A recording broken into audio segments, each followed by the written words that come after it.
ನಮಸ್ಕಾರ. ಇದೀಗ ತಾನೇ ಬಂದಿರುವ ಮಾಹಿತಿ. ಬಿಪಿಎಲ್ ಕಾರ್ಡು, ಗೃಹಲಕ್ಷ್ಮಿ ಸ್ಥಗಿತ ಭೀತಿ, ಸಮೀಕ್ಷೆಗೆ ಹಿಂದೇಟು ಹಾಕುತ್ತಿರುವ ಜನರು. ಇದೇ ಮಧ್ಯೆ ಸಮೀಕ್ಷೆಯ ಎಡವಟ್ಟು ಪ್ರಶ್ನೆಗಳಿಗೆ ಸ್ವತಃ ಡಿಕೆ ಶಿವಕುಮಾರ್ ಅವರೇ ಅಸಮಾಧಾನ ವ್ಯಕ್ತಪಡಿಸಿದ್ದಾರೆ.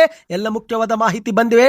2013ರ ಸಿದ್ದರಾಮಯ್ಯನವರೇ ಬೇರೆ, ಈಗಿನ ಸಿದ್ದರಾಮಯ್ಯನವರೇ ಬೇರೆ ಎಂದು ಮಾಜಿ ಸಚಿವ ಕೆ.ಎನ್. ರಾಜನ್ ಅವರ ಶಾಕಿಂಗ್ ಹೇಳಿಕೆ. ಪಡಿತರ ಚೀಟಿದಾರರಿಗೆ ತಿದ್ದುಪಡಿ ಕುರಿತಂತೆ ಗುಡ್ ನ್ಯೂಸ್. ಎಲ್ಲ ಮುಖ್ಯವಾದ ಮಾಹಿತಿ ಬಂದಿವೆ ಸ್ನೇಹಿತರೆ. ಮುಂದಿನ ಮುಖ್ಯಮಂತ್ರಿ ಡಿಕೆ ಶಿವಕುಮಾರ್ ಎಂದು ಮತ್ತೊಮ್ಮೆ ಮೊಳಗಿದ ಘೋಷಣೆ. ವೇದಿಕೆ ಮೇಲೇನೆ ಭಾವೋದ್ವೇಗಕ್ಕೆ ಒಳಗಾದ ಡಿಕೆ ಶಿವಕುಮಾರ್ ಅವರು. ಎಲ್ಲ ಮಾಹಿತಿ ನೋಡೋಣ. ಕರ್ನಾಟಕದ ಈ 15 ಜಿಲ್ಲೆಗಳಲ್ಲಿ ಭಾರಿ ಮಳೆಯ ಮುನ್ಸೂಚನೆ. ನಿಮ್ಮ ಊರಿನ ಹೆಸರು ಕೂಡ ಈ ಪಟ್ಟಿಯಲ್ಲಿ ಇದೆಯಾ? ಎಲ್ಲ ಮಾಹಿತಿ ನೋಡೋಕ್ಕಿಂತ ಮೊದಲು ನೀವು ನಮ್ಮ ಚಾನಲ್ಗೆ ಮೊದಲು ಬಾರಿ ಭೇಟಿ ಕೊಡ್ತಾ ಇದ್ರೆ ದಯವಿಟ್ಟು ಸಬ್ಸ್ಕ್ರೈಬ್ ಬಟನ್ ಕ್ಲಿಕ್ ಮಾಡಿ, ಪಕ್ಕದಲ್ಲಿ ಕಾಣಿಸೋ ಗಂಟೆ ಒತ್ತಿ. ಇದರಿಂದ ರಾಜ್ಯದ ಮುಖ್ಯವಾದ ಮಾಹಿತಿಗಳು ನಿಮಗೆ ಸಿಗುತ್ತವೆ. ವಿಡಿಯೋಗೆ ಲೈಕ್ ಮಾಡಿ ಮತ್ತು ವಿಡಿಯೋ ಪೂರ್ತಿಯಾಗಿ ನೋಡಿ. ಬನ್ನಿ ಸ್ನೇಹಿತರೆ, ಎಲ್ಲ ಸುದ್ದಿಗಳನ್ನ ಡೀಟೇಲ್ ಆಗಿ ನೋಡೋಣ. ಈಗ ರಾಜ್ಯ ಸರ್ಕಾರ ಒಂದು ಕಡೆಗೆ 12ರ ಬಿಪಿಎಲ್ ಕಾರ್ಡು ಪತ್ತೆ ಮಾಡಿ ರದ್ದು ಮಾಡುತ್ತಿದ್ದು, ಮತ್ತೊಂದೆಡೆಯಲ್ಲಿ ಗೃಹಲಕ್ಷ್ಮಿ ಯೋಜನೆ ಕಂತು ಕೂಡ ಸರಿಯಾಗಿ ಜಮೆ ಆಗುತ್ತಿಲ್ಲ. ಇದೇ ಮಧ್ಯೆ ಜಾತಿ ಗಣತಿ ಸಮೀಕ್ಷೆಯೂ ಕೂಡ ನಡೆಯುತ್ತಿದ್ದು, ಈ ಒಂದು ಸಮೀಕ್ಷೆಯಲ್ಲಿ ಪಾಲ್ಗೊಂಡ್ರೆ ಎಲ್ಲಿ ಬಿಪಿಎಲ್ ಕಾರ್ಡು ರದ್ದಾಗುತ್ತೋ ಅಥವಾ ಗೃಹಲಕ್ಷ್ಮಿ ಯೋಜನೆ 2,000 ರೂಪಾಯಿ ಎಲ್ಲಿ ಸ್ಥಗಿತವಾಗುತ್ತೋ ಎನ್ನುವ ಭೀತಿ ಜನರಲ್ಲಿ ಮೂಡಿದೆ. ಹಾಗಾಗಿ ರಾಜ್ಯಾದ್ಯಂತ ಹಲವು ಜಿಲ್ಲೆಗಳ ಜನರು ಈ ಒಂದು ಜಾತಿ ಗಣತಿ ಸಮೀಕ್ಷೆಯಲ್ಲಿ ಪಾಲ್ಗೊಳ್ಳಲು ಹಿಂದೇಟು ಹಾಕುತ್ತಿರುವುದು ಬೆಳಕಿಗೆ ಬಂದಿದೆ. ಹೌದು ಸ್ನೇಹಿತರೆ, ಸಾಮಾಜಿಕ, ಶೈಕ್ಷಣಿಕ ಮತ್ತು ಆರ್ಥಿಕ ಸಮೀಕ್ಷೆಯು ಭಾರಿ ಗೊಂದಲ, ಆತಂಕ ಮತ್ತು ರಾಜಕೀಯ ಕೆಸರೆರೆ ಚಾಟದ ನಡೆಯೂ ಕೂಡ ಸದ್ದಿಲ್ಲದೆ ಮುನ್ನಡೆಯುತ್ತಿದೆ. ಇದೀಗ ಮಾಹಿತಿಯ ಪ್ರಕಾರ ಹಳ್ಳಿಗರು ಮಾಹಿತಿ ನೀಡಲು ಮುಂದಾಗಿದ್ರೆ ನಗರದ ಜನರು ಹಿಂದೇಟು ಹಾಕುತ್ತಿದ್ದಾರೆ. ಹೌದು, ಗ್ರಾಮೀಣ ಭಾಗ ಅಥವಾ ಹಳ್ಳಿಯ ಜನರು ಈ ಒಂದು ಜಾತಿ ಗಣತಿ ಸಮೀಕ್ಷೆಯಲ್ಲಿ ಉತ್ಸಾಹದಿಂದ ಪಾಲ್ಗೊಂಡು ಮಾಹಿತಿ ನೀಡುತ್ತಿದ್ರೆ, ಇತ್ತ ಸಿಲಿಕಾನ್ ಸಿಟಿ ಬೆಂಗಳೂರು ಸೇರಿದಂತೆ ಕರ್ನಾಟಕದ ಪ್ರಮುಖ ಜಿಲ್ಲೆಯ ಜನರು ಮಾತ್ರ ಗಣತಿದಾರರನ್ನೇ ಅನುಮಾನದ ಕಣ್ಣುಗಳಿಂದ ನೋಡುತ್ತಿದ್ದು, ಮಾಹಿತಿ ನೀಡಲು ಕೂಡ ಹಿಂದೇಟು ಹಾಕುತ್ತಿರುವುದು ಬೆಳಕಿಗೆ ಬಂದಿದೆ. ಸೆಪ್ಟೆಂಬರ್ 22ರಿಂದಲೇ ಈ ಒಂದು ಜಾತಿ ಗಣತಿ ಸಮೀಕ್ಷೆ ಪ್ರಾರಂಭವಾಗಿದೆ. ದಸರಾ ರಜೆ ಸೇರಿದಂತೆ ಸಾಲು ಸಾಲು ಹಬ್ಬದ ನಡೆಯೂ ಕೂಡ ತಾಂತ್ರಿಕ ಸಮಸ್ಯೆ ಇದ್ರೂ ಕೂಡ ಶುಕ್ರವಾರ ಅಕ್ಟೋಬರ್ 3ರ ಅಂತ್ಯಕ್ಕೆ 63% ಪ್ರಗತಿ ಸಾಧಿಸುವಲ್ಲಿ ಜಾತಿ ಗಣತಿ ಸಮೀಕ್ಷೆ ಯಶಸ್ವಿಯಾಗಿದೆ. ಹೌದು, ಮಾಹಿತಿಯ ಪ್ರಕಾರ ಬೆಂಗಳೂರು ಹೊರತುಪಡಿಸಿ ಕರ್ನಾಟಕದಲ್ಲಿ 90 ಲಕ್ಷ ಮನೆಗಳಿಗೆ ಇದುವರೆಗೆ ಸಮೀಕ್ಷೆ ಕಾರ್ಯ ಪೂರ್ತಿ ಮಾಡಲಾಗಿದೆ. ಅಂದ್ರೆ ಒಟ್ಟು 3,42 ಜನರನ್ನು ಸಮೀಕ್ಷೆಗೆ ಒಳಪಡಿಸಲಾಗಿದೆ ಎಂಬ ಮಾಹಿತಿ ಲಭ್ಯವಾಗಿದೆ. ಅಕ್ಟೋಬರ್ 7ರವರೆಗೆ 100% ಪ್ರಗತಿ ಸಾಧಿಸುವ ವಿಶ್ವಾಸವನ್ನು ಸರ್ಕಾರ ವ್ಯಕ್ತಪಡಿಸಿದೆ. ಆದರೆ ಇದೇ ಮಧ್ಯೆ ಸಮೀಕ್ಷೆಯಲ್ಲಿ ಮಾಹಿತಿ ಕೊಡಲು ಜನರು ಹಿಂದೇಟು ಹಾಕುತ್ತಿದ್ದಾರೆ. ಹೌದು, ಎಲ್ಲಿ ಬಿಪಿಎಲ್ ಕಾರ್ಡು ರದ್ದಾಗುತ್ತೋ, ಗೃಹಲಕ್ಷ್ಮಿ ಯೋಜನೆಯಲ್ಲಿ ಬಂದ್ ಆಗುತ್ತೋ ಎನ್ನುವ ಒಂದು ಆತಂಕ ಜನರಲ್ಲಿ ಮನೆ ಮಾಡಿದೆ ಸ್ನೇಹಿತರೆ. ಆದರೆ ಈ ಒಂದು ಸಮೀಕ್ಷೆಗೆ ಬಿಪಿಎಲ್ ಕಾರ್ಡು ರದ್ದು ಮತ್ತು ಗೃಹಲಕ್ಷ್ಮಿ ಸ್ಥಗಿತಕ್ಕೆ ಯಾವುದೇ ಒಂದು ಸಂಬಂಧವಿಲ್ಲವೆಂದು ಬೆಂಗಳೂರು ಜಿಲ್ಲಾಧಿಕಾರಿ ಜಗದೀಶ್ ಅವರು ಸ್ಪಷ್ಟಪಡಿಸಿದ್ದಾರೆ. ಹೌದು, ಇದು ಕೇವಲ ಜಾತಿ ಗಣತಿ ಸಮೀಕ್ಷೆ ಆಗಿದೆ. ಹಿಂದುಳಿದ ವರ್ಗದ ಆರ್ಥಿಕ ಮತ್ತು ಶೈಕ್ಷಣಿಕ ಮಾಹಿತಿ ಪಡೆಯಲು ಮಾತ್ರ ಮತ್ತು ಕಲ್ಯಾಣ ಕಾರ್ಯಕ್ರಮಗಳನ್ನು ಪರಿಣಾಮಕಾರಿಯಾಗಿ ಯೋಜನೆಗಳನ್ನು ಜಾರಿಗೆ ಮಾಡಲು ಮಾತ್ರ ಸಮೀಕ್ಷೆ ಮಾಡಲಾಗುತ್ತಿದೆ. ಇದರಿಂದ ಬಿಪಿಎಲ್ ಕಾರ್ಡು ಮತ್ತು ಗೃಹಲಕ್ಷ್ಮಿ 2,000 ರೂಪಾಯಿ ಸ್ಥಗಿತವಾಗುವ ಯಾವುದೇ ಒಂದು ಸಂಬಂಧವಿಲ್ಲ ಎಂದು ಸರ್ಕಾರ ಈಗಾಗಲೇ ಸ್ಪಷ್ಟಪಡಿಸಿದೆ. ಇನ್ನು ಇದೇ ಮಧ್ಯೆ ಜಾತಿ ಗಣತಿದಾರರು ಹಾಕುವ ಪ್ರಶ್ನೆಗಳಿಗೆ ಸ್ವತಃ ಡಿಕೆ ಶಿವಕುಮಾರ್ ಅವರೇ ಅಸಮಾಧಾನ ವ್ಯಕ್ತಪಡಿಸಿದ್ದಾರೆ. ಹೌದು, ಜಾತಿ ಗಣತಿ ಸಮೀಕ್ಷೆಗೆ ಮನೆಗೆ ಬಂದಾಗ ಅವರು ಕೇಳುವ ಎಲ್ಲ ಪ್ರಶ್ನೆಗಳಿಗೆ ನಿಮಗೆ ಉತ್ತರಿಸಲು ಇಷ್ಟವಿಲ್ಲವೆಂದ್ರೆ ತಲೆ ಕೆಡಿಸಿಕೊಳ್ಳುವ ಅವಶ್ಯಕತೆ ಇಲ್ಲ ಎಂದು ಡಿಕೆ ಶಿವಕುಮಾರ್ ಅವರು ಹೇಳಿಕೆಯನ್ನು ಕೊಟ್ಟಿದ್ದಾರೆ. ಜಾತಿ ಗಣತಿ ಸಮೀಕ್ಷೆ ವೇಳೆ ಕೇಳಲಾಗುತ್ತಿರುವ ಎಡವಟ್ಟು ಪ್ರಶ್ನೆಗಳಿಗೆ ಸ್ವತಃ ಡಿಕೆ ಶಿವಕುಮಾರ್ ಅವರು ಅಸಮಾಧಾನವನ್ನು ವ್ಯಕ್ತಪಡಿಸಿದ್ದಾರೆ. ಹೌದು, ಮಾಧ್ಯಮಗಳ ಮುಂದೆ ಮಾತನಾಡಿದಂತ ಡಿಕೆ ಶಿವಕುಮಾರ್ ಅವರು ಜಾತಿ ಗಣತಿಗೆ ಯಾರು ಬೇಕಾದರೂ ಆಕ್ಷೇಪ ವ್ಯಕ್ತಪಡಿಸಲಿ, ಸಮೀಕ್ಷೆ ನಡೆಸಲು ಕೋರ್ಟ್ ಹೇಳಿದೆ. ಇನ್ನು ನಿಮ್ಮ ಮನೆಗೆ ಸಮೀಕ್ಷೆ ಮಾಡುವವರು ಬಂದಾಗ ನಿಮಗೆ ಉತ್ತರ ಕೊಡಲು ಸಾಧ್ಯವಾಗುವ ವಿಚಾರಗಳಿಗೆ ಮಾತ್ರ ಉತ್ತರ ಕೊಡಿ, ಇಷ್ಟವಿಲ್ಲವೆಂದ್ರೆ ಬಿಟ್ಟು ಬಿಡಿ, ತಲೆ ಕೆಡಿಸಿಕೊಳ್ಳಬೇಡಿ ಎಂದು ಹೇಳಿಕೆಯನ್ನು ಕೊಟ್ಟಿದ್ದಾರೆ. ನಾನು ಈಗಾಗಲೇ ಅಧಿಕಾರಿಗಳಿಗೆ ಮೊದಲೇ ಹೇಳಿ ಕಳುಹಿಸಿದ್ದೇನೆ. ಬೆಂಗಳೂರಿನ ಜನರಿಗೆ ನಿಮ್ಮ ಬಳಿ ಕೋಳಿ ಇದೆಯಾ, ಕೂರಿದೆ ಎಂಬುದನ್ನು ಕೇಳೋದು ಬಿಟ್ಟು ಬಿಡಿ ಎಂದು ಹೇಳಿದ್ದೇನೆ ಎಂದು ಡಿಕೆ ಶಿವಕುಮಾರ್ ಅವರು ತಿಳಿಸಿದ್ದಾರೆ. ಹೌದು, ಚಿನ್ನ ಎಷ್ಟಿದೆ, ಆಸ್ತಿ ಎಷ್ಟಿದೆ ಎಂದು ಕೇಳಲು ಹೋಗಬೇಡಿ, ಇದು ಅವರ ಖಾಸಗಿ ವಿಚಾರ.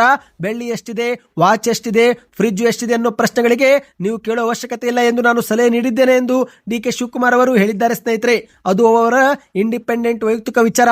ಹಾಗಾಗಿ ಇಂತಹ ಪ್ರಶ್ನೆಗಳನ್ನು ನೀವು ಕೇಳಬಾರದು ಎಂದು ಡಿಕೆ ಶಿವಕುಮಾರ್ ಅವರು ಹೇಳಿಕೆಯನ್ನು ಕೊಟ್ಟಿರುವಂತದ್ದು. ನಿಮ್ಮ ಮನೆ ಬಾಗಿಲಿಗೂ ಸಮೀಕ್ಷೆ ಮಾಡುವವರು ಬಂದಿದ್ರ ಕಮೆಂಟ್ ನಲ್ಲಿ ಎಸ್ ಅಥವಾ ನೋ ಎಂದು ಕಮೆಂಟ್ ಮಾಡಿ. ಇನ್ನು ಇದೇ ಮಧ್ಯೆ ಒಂದು ಶಾಕಿಂಗ್ ಸುದ್ದಿ. 2013ರ ಸಿದ್ದುನೇ ಬೇರೆ, ಈಗಿನ ಸಿದ್ದರಾಮಯ್ಯನವರೇ ಬೇರೆ ಎಂದು ಇದೇ ಮೊದಲ ಬಾರಿಗೆ ಮಾಜಿ ಸಚಿವ ಕೆ.ಎನ್. ರಾಜನ್ ಅವರು ಶಾಕಿಂಗ್ ಹೇಳಿಕೆ ಕೊಟ್ಟಿದ್ದಾರೆ. ಹೌದು, ಮುಖ್ಯಮಂತ್ರಿ ಸಿದ್ದರಾಮಯ್ಯನವರ ಆಪ್ತ ಬಳಗರಲ್ಲಿ ಒಬ್ಬರಾಗಿರುವ ಕೆ.ಎನ್. ರಾಜನ್ ಅವರು ಮೊದಲ ಬಾರಿಗೆ ಮಾಧ್ಯಮಗಳ ಮುಂದೆ ಒಂದು ಶಾಕಿಂಗ್ ಹೇಳಿಕೆ ಕೊಟ್ಟಿದ್ದಾರೆ.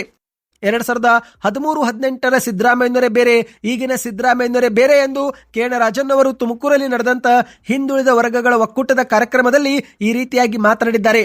ಸಿದ್ದರಾಮಯ್ಯನವರಿಗೆ ಇದ್ದ ಹಳೆಯ ಗತ್ತು ಈಗಿಲ್ಲ, 2013-18 ಅವಧಿಯಲ್ಲಿ ಇದ್ದಂತ ಸಿದ್ದರಾಮಯ್ಯನವರೇ ಬೇರೆ, ಈಗಿನ ಸಿದ್ದರಾಮಯ್ಯನವರೇ ಬೇರೆ. ಆಗ ಅವರು ಪಾದರಸದಂತೆ ಚುರುಕಾಗಿ ಕೆಲಸ ಮಾಡೋರು. ಆದ್ರೆ ಈಗ ಅವರಿಗೆ ಏನಾಗಿದೆಯೋ ಏನು ಕಥೆನೋ ಗೊತ್ತಿಲ್ಲ ಎಂದು ಮಾಧ್ಯಮಗಳ ಮುಂದೆ ಅಭಿಪ್ರಾಯ ಪಟ್ಟಿದ್ದಾರೆ.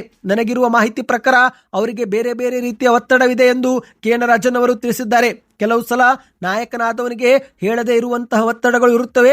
ಈಗಲೂ ಕೂಡ ಅವರಿಗೆ ಅಂತಹ ಯಾವುದಾದ್ರೂ ಒತ್ತಡ ಇರಬಹುದು. ಆದ್ರೆ ಏನೇ ಆಗಲಿ, ಎಂತಹ ಸಂದರ್ಭ ಬಂದರೂ ಸಿದ್ದರಾಮಯ್ಯನವರು ಮಾಡಿದ್ದಂತ ಪುಣ್ಯದ ಕಾರ್ಯಕ್ರಮ ಅಂದ್ರೆ ಅದು ಅನ್ನಭಾಗ್ಯ ಯೋಜನೆ ಕಾರ್ಯಕ್ರಮ.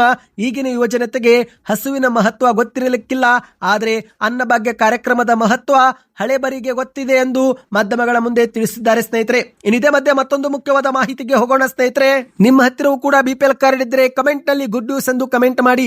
ಹೌದು, ಒಂದು ಕಡೆಯಲ್ಲಿ ಅನರ್ಹರನ್ನ ಪತ್ತೆ ಮಾಡಿ ಬಿಪಿಎಲ್ ಕಾರ್ಡ್ಗಳನ್ನ ಎಪಿಎಲ್ ಕಾರ್ಡ್ ಆಗಿ ಪರಿವರ್ತನೆ ಮಾಡಲಾಗುತ್ತಿದೆ. ಇದೇ ಮಧ್ಯೆ ಬಿಪಿಎಲ್ ಕಾರ್ಡ್ ಅರ್ಹರಾಗಿದ್ದು ಪಡಿತರ ಚೀಟಿಯಲ್ಲಿ ತಿದ್ದುಪಡಿ ನಿರೀಕ್ಷೆಯಲ್ಲಿದ್ದವರಿಗೆ ಶುಭ ಸುದ್ದಿ ಬಂದಿದೆ. ಹೌದು, ಇದೀಗ ನೀವು ಕೂಡ ನಿಮ್ಮ ಪಡಿತರ ಚೀಟಿಯಲ್ಲಿ ತಿದ್ದುಪಡಿಯನ್ನ ಮಾಡಿಕೊಳ್ಳಬಹುದು. ದಿನಾಂಕವನ್ನ ಈ ಬಾರಿ ದೊಡ್ಡ ಮಟ್ಟದಲ್ಲೇ ವಿಸ್ತರಣೆ ಮಾಡಲಾಗಿದೆ. ಹಾಗಾದ್ರೆ ಎಲ್ಲಿವರೆಗೆ ವಿಸ್ತರಣೆ ಮಾಡಲಾಗಿದೆ, ಏನೆಲ್ಲ ತಿದ್ದುಪಡಿ ಬದಲಾವಣೆ ನೀವು ಮಾಡಿಸಬಹುದು ಎಂಬ ಸಂಪೂರ್ಣ ಮಾಹಿತಿ ಈ ಒಂದು ವಿಡಿಯೋದಲ್ಲಿ ನೋಡೋಣ. ಹೌದು ಸ್ನೇಹಿತರೆ, ಬಿಪಿಎಲ್ ಕಾರ್ಡ್ ಹೊಂದಿರುವವರಿಗೆ ಗುಡ್ ನ್ಯೂಸ್. ಹೊಸ ಸದಸ್ಯರ ಸೇರ್ಪಡೆ, ವಿಳಾಸ ಬದಲಾವಣೆ, ಹೆಸರು ತೆಗೆದು ಹಾಕುವುದು ಸೇರಿದಂತೆ ಹಲವು ತಿದ್ದುಪಡಿಗೆ ಅವಕಾಶ ಮಾಡಿಕೊಡಲಾಗಿದೆ. ಈ ಬಾರಿ ತಿದ್ದುಪಡಿ ದಿನಾಂಕವನ್ನ ದೊಡ್ಡ ಮಟ್ಟದಲ್ಲೇ ವಿಸ್ತರಣೆ ಮಾಡಲಾಗಿದೆ. ನೀವು ಹತ್ತಿರದ ಬೆಂಗಳೂರು 1 ಗ್ರಾಮೋನ್ ಅಥವಾ ಇತರೆ ಸೈಬರ್ ಸೆಂಟರ್ಗೆ ಹೋಗಿ ಹೊಸ ಕಾರ್ಡ್ ಅಥವಾ ತಿದ್ದುಪಡಿಗೆ ಅರ್ಜಿ ಸಲ್ಲಿಕೆ ಮಾಡಬಹುದು. ಈ ಬಾರಿ ಈ ಒಂದು ತಿದ್ದುಪಡಿ ಮಾರ್ಚ್ 31, 2026 ವಿಸ್ತರಣೆ ಮಾಡಿರುವುದು ಒಂದು ಗುಡ್ ನ್ಯೂಸ್ ಆಗಿದೆ. ಹೌದು, ಹಾಗಾದ್ರೆ ಪಡಿತರ ಚೀಟಿಯಲ್ಲಿ ಏನೆಲ್ಲ ತಿದ್ದುಪಡಿ ಮಾಡಿಸಬಹುದು ಎನ್ನುವುದು ನೋಡುವುದಾದ್ರೆ ಹೆಸರು ಸೇರ್ಪಡೆಗೆ ಅವಕಾಶ ಮಾಡಿಕೊಡಲಾಗಿದೆ. ವಿಳಾಸ ಬದಲಾವಣೆ, ಹೆಸರು ತೆಗೆದು ಹಾಕುವುದು, KYC, ಕುಟುಂಬದ ಮುಖ್ಯಸ್ಥರ ಬದಲಾವಣೆ ಮತ್ತು ಫೋಟೋ ಬದಲಾವಣೆ ಮಾಡಿಕೊಡಲು ಅವಕಾಶ ಕಲ್ಪಿಸಿಕೊಡಲಾಗಿದೆ.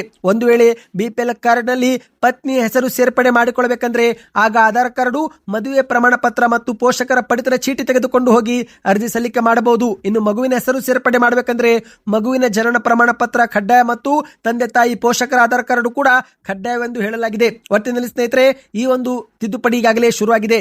ಅಕ್ಟೋಬರ್ 4, 2025 ತಿದ್ದುಪಡಿ ಕಾರ್ಯ ಪ್ರಾರಂಭವಾಗಿದ್ದು ಇದು ಮಾರ್ಚ್ 31, 2026 ದಿನಾಂಕ ವಿಸ್ತರಣೆ ಮಾಡಿ ಅವಕಾಶ ಕಲ್ಪಿಸಿಕೊಡಲಾಗಿದೆ. ಆದರೆ ನೆನಪಿರಲಿ ಸ್ನೇಹಿತರೆ, ಬೆಳಿಗ್ಗೆ 10 ಗಂಟೆಯಿಂದ ಸಂಜೆ 5 ಗಂಟೆವರೆಗೆ ಮಾತ್ರ ತಿದ್ದುಪಡಿಗೆ ಅವಕಾಶ ಕಲ್ಪಿಸಿಕೊಡಲಾಗಿದೆ. ಇನ್ನಿದೇ ಮಧ್ಯೆ ಮತ್ತೊಂದು ಮುಖ್ಯವಾದ ಮಾಹಿತಿಗೆ ಹೋಗೋಣ. ರಾಜ್ಯದಲ್ಲಿ ಕಾಂಗ್ರೆಸ್ ಸರ್ಕಾರ ಅಧಿಕಾರಕ್ಕೆ ಬಂದಾಗಲಿಂದ 2 ವಿಷಯಗಳು ಭಾರಿ ಚರ್ಚೆಗೆ ಕಾರಣವಾಗಿವೆ. ಒಂದು, ಕಾಂಗ್ರೆಸ್ನ ಗ್ಯಾರಂಟಿ ಯೋಜನೆಗಳ ಬಗ್ಗೆ, ಆದರೆ ಮತ್ತೊಂದು ಮುಂದಿನ ಮುಖ್ಯಮಂತ್ರಿ ಯಾರಾಗಬೇಕು ಮತ್ತು ಮುಖ್ಯಮಂತ್ರಿ ಬದಲಾವಣೆ ಕುರಿತಂತೆ ಭಾರಿ ಸುದ್ದಿ ಹರಿದಾಡಿವೆ. ಇದೇ ಮಧ್ಯೆ ಈಗ ಮತ್ತೊಮ್ಮೆ ಮಂಗಳೂರು ಜಿಲ್ಲೆಯಲ್ಲಿ ಮುಂದಿನ ಮುಖ್ಯಮಂತ್ರಿ ನೀವೇ ಎಂದು ಡಿ.ಕೆ. ಶಿವಕುಮಾರ್ ಅವರ ಪರ ಘೋಷಣೆ ಕೂಗಲಾಗಿದೆ. ಹೌದು, ಇದೇ ಮಧ್ಯೆ ಡಿ.ಕೆ. ಶಿವಕುಮಾರ್ ಅವರು ವೇದಿಕೆ ಮೇಲೇನೆ ಭಾವೋದ್ವೇಗಕ್ಕೂ ಕೂಡ ಒಳಗಾಗಿದ್ದಾರೆ. ಹೌದು ಗೆಳೆಯರೆ, ಈಗ ಮತ್ತೊಮ್ಮೆ ಉಪಮುಖ್ಯಮಂತ್ರಿ ಡಿ.ಕೆ. ಶಿವಕುಮಾರ್ ಅವರ ಸಮ್ಮುಖದಲ್ಲೇ ಮುಂದಿನ ಮುಖ್ಯಮಂತ್ರಿ ನೀವೇ ಎಂದು ಬಣ್ಣಿಸಿದ ಘಟನೆ ಮಂಗಳೂರು ಜಿಲ್ಲೆಯಲ್ಲಿ ನಡೆದಿದೆ. ಯುವ ಕಾಂಗ್ರೆಸ್ ನಾಯಕರೊಬ್ಬರು ಬಹಿರಂಗವಾಗಿ ಘೋಷಣೆ ಕೂಗುತ್ತಿದ್ದಂತೆ ವೇದಿಕೆ ಮೇಲಿನ ಕ್ಷಣಕಾಲ ಡಿ.ಕೆ. ಶಿವಕುಮಾರ್ ಅವರು ಭಾವೋದ್ವೇಗಕ್ಕೆ ಒಳಗಾಗಿದ್ದರು ಎಂದು ಹೇಳಲಾಗುತ್ತಿದೆ. ಹೌದು, ಮಂಗಳೂರಲ್ಲಿ ವಿಜೃಂಭಣೆಯಿಂದ ಪೀಲಿನಲಿಕೆ ಕಾರ್ಯಕ್ರಮ ಅಂದ್ರೆ ಹುಲಿ ಕುಣಿತ ಕಾರ್ಯಕ್ರಮ ಆಯೋಜನೆ ಮಾಡಲಾಗಿತ್ತು. ಇದೇ ಒಂದು ಕಾರ್ಯಕ್ರಮದಲ್ಲಿ ಯುವ ನಾಯಕರೊಬ್ಬರು ಮುಂದಿನ ಮುಖ್ಯಮಂತ್ರಿ ಡಿ.ಕೆ. ಶಿವಕುಮಾರ್ ಎಂದು ಘೋಷಣೆ ಕೂಗಿದ್ದಾರೆ. ತುಂಬಿದ ಸಭೆಯಲ್ಲಿ ಧ್ವನಿವರ್ಧಕ ಹಿಡಿದು ಮಿಥುನ್ ರೈ ಅವರು ಮಾತನಾಡಿ, ನನ್ನದೊಂದು ಪ್ರಾರ್ಥನೆ ಇದೆ, ಮುಂದಿನ ವರ್ಷದ ನವರಾತ್ರಿ ಕಾರ್ಯಕ್ರಮಕ್ಕೆ ಈ ನಾಡು ಕಂಡ ಶ್ರೇಷ್ಠ ಮುಖ್ಯಮಂತ್ರಿಯಾಗಿ ಡಿ.ಕೆ. ಶಿವಕುಮಾರ್ ಅವರು ಇಲ್ಲಿಗೆ ಆಗಮಿಸಬೇಕು ಎಂದು ಘೋಷಣೆ ಮಾಡಿದ್ದು, ಈ ಘೋಷಣೆ ಆಗುತ್ತಿದ್ದಂತೆ ಅಲ್ಲಿ ನೆರೆದಿದ್ದಂತ ಜನರು ಸಂತೋಷದಿಂದ ಶಿಳ್ಳೆ ಕ್ಯಾಕಿಗಳನ್ನ ಹೊಡೆದಿದ್ದಾರೆ. ಈ ಒಂದು ಅನಿರೀಕ್ಷಿತ ಘೋಷಣೆಯಿಂದ ಡಿ.ಕೆ. ಶಿವಕುಮಾರ್ ಅವರ ಮುಖದಲ್ಲಿ ಭಾವ ಬದಲಾವಣೆ ಆಗಿದ್ದು ಸ್ಪಷ್ಟವಾಗಿ ಗೋಚರವಾಗಿದೆ ಎಂದು ಹೇಳಲಾಗಿದೆ. ಸ್ನೇಹಿತರೆ, ಹೌದು, ಈಗ ಮತ್ತೊಮ್ಮೆ ಮುಂದಿನ ಮುಖ್ಯಮಂತ್ರಿ ಕೂಗು ಕೇಳಿ ಬಂದಿದೆ. ಇನ್ನೀಗ ಕೊನೆಯ ಮುಖ್ಯವಾದ ಮಾಹಿತಿಗೆ ಹೋಗೋಣ. ನಿಮ್ಮ ಊರಿನಲ್ಲಿಯೂ ಕೂಡ ಮಳೆ ಆಗುತ್ತಿದ್ರೆ ಕಮೆಂಟ್ ನಲ್ಲಿ ನಿಮ್ಮ ಊರಿನ ಹೆಸರನ್ನ ಕಮೆಂಟ್ ಮಾಡಿ. ಅಕ್ಟೋಬರ್ 11 ಕರ್ನಾಟಕದ ಈ ಜಿಲ್ಲೆಗಳಲ್ಲಿ ಭಾರಿ ಮಳೆ ಆಗಲಿದೆ ಎಂದು ಹವಾಮಾನ ಇಲಾಖೆಯಿಂದ ಮುನ್ಸೂಚನೆ ಬಂದಿದೆ. ಹೌದು, ಈಗಾಗಲೇ ಕರ್ನಾಟಕದಲ್ಲಿ ವಾಡಿಕೆಗಿಂತ ಹೆಚ್ಚು ಮಳೆಯಾಗಿ ರೈತರು ಬೆಳೆದಂತ ಬೆಳೆ ನಾಶವಾಗಿದೆ. ಎಷ್ಟೋ ಜಾಗದಲ್ಲಿ ಸಣ್ಣ ಸಣ್ಣ ಮನೆಗಳು ಬಿದ್ದು ಹೋಗಿವೆ, ಗ್ರಾಮಗಳೇ ನಾಶವಾಗಿದೆ, ಸೇತುವೆಗಳು ಕೂಡ ಕೊಚ್ಚಿ ಹೋಗಿದೆ. ಮಳೆ ನೀರಿನಿಂದ ಕೊಚ್ಚಿ ಹೋಗಿ ಕಾಣೆಯಾದವರ ಸಂಖ್ಯೆ ಕೂಡ ಹೆಚ್ಚಾಗುತ್ತಿದೆ. ರಕ್ಷಣಾ ಕಾರ್ಯಗಳು ಕೂಡ ಅಷ್ಟೇ ಭರದಿಂದ ಸಾಗಿದೆ. ಇದೇ ಮಧ್ಯೆ ಅಕ್ಟೋಬರ್ 11 ಕರ್ನಾಟಕದ ಈ ಜಿಲ್ಲೆಗಳಲ್ಲಿ ಭಾರಿ ಮಳೆ ಆಗಲಿದೆ ಎಂದು ಹವಾಮಾನ ಇಲಾಖೆ ಮುನ್ಸೂಚನೆ ನೀಡಿದೆ. ಹೌದು ಸ್ನೇಹಿತರೆ, ಮೊದಲಿಗೆ ಯಾವೆಲ್ಲ ಜಿಲ್ಲೆಗಳಲ್ಲಿ ಧಾರಾಕಾರ ಜೋರಾಗಿ ಮಳೆ ಆಗುತ್ತೆ ಎನ್ನುವುದನ್ನು ನೋಡುವುದಾದ್ರೆ ದಕ್ಷಿಣ ಕನ್ನಡ, ಉತ್ತರ ಕನ್ನಡ, ಉಡುಪಿ, ಬೆಳಗಾವಿ, ಬೀದರ್, ಧಾರವಾಡ, ಗದಗ್, ಹಾವೇರಿ, ಕಲಬುರಗಿ, ಕೊಪ್ಪಳ, ವಿಜಯಪುರ, ಬಳ್ಳಾರಿ, ಯಾದಗಿರಿ, ಬೆಂಗಳೂರು, ಚಾಮರಾಜನಗರ ಈ ಜಿಲ್ಲೆಗಳಲ್ಲಿ ಧಾರಾಕಾರ ಉತ್ತಮ ಮಳೆ ಆಗಲಿದೆ ಎಂದು ಹವಾಮಾನ ಇಲಾಖೆ ಹೇಳಿದೆ. ಇನ್ನು ಸಾಧಾರಣ ಮಳೆ ಯಾವ ಜಿಲ್ಲೆಗಳಲ್ಲಿ ಆಗುತ್ತಂದ್ರೆ ಅಂದ್ರೆ ದಾವಣಗೆರೆ, ಹಾಸನ, ಕೊಡಗು, ಚಿಕ್ಕಬಳ್ಳಾಪುರ, ಚಿತ್ರದುರ್ಗ, ಚಿಕ್ಕಮಗಳೂರು, ಕೋಲಾರ, ಮಂಡ್ಯ, ರಾಮನಗರ, ಶಿವಮೊಗ್ಗ, ತುಮಕೂರು ಮತ್ತು ವಿಜಯನಗರ ಈ ಜಿಲ್ಲೆಗಳಲ್ಲಿ ಸಾಧಾರಣ ಮಳೆಯಾಗಲಿದೆ ಎಂದು ಹವಾಮಾನ ಇಲಾಖೆ ಮುನ್ಸೂಚನೆ ನೀಡಿದೆ. ನಿಮ್ಮ ಒಂದು ಊರಿನ ಹೆಸರು ಕೂಡ ಈ ಒಂದು ಪಟ್ಟಿಲಿದ್ರೆ ಕಮೆಂಟ್ ಅಲ್ಲಿ ನಿಮ್ಮ ಊರಿನ ಹೆಸರನ್ನ ಕಮೆಂಟ್ ಮಾಡಿ. ಮಾಹಿತಿಗಳು ಇಷ್ಟವಾಗಿದ್ರೆ ವಿಡಿಯೋಗೆ ಲೈಕ್ ಮಾಡಿ.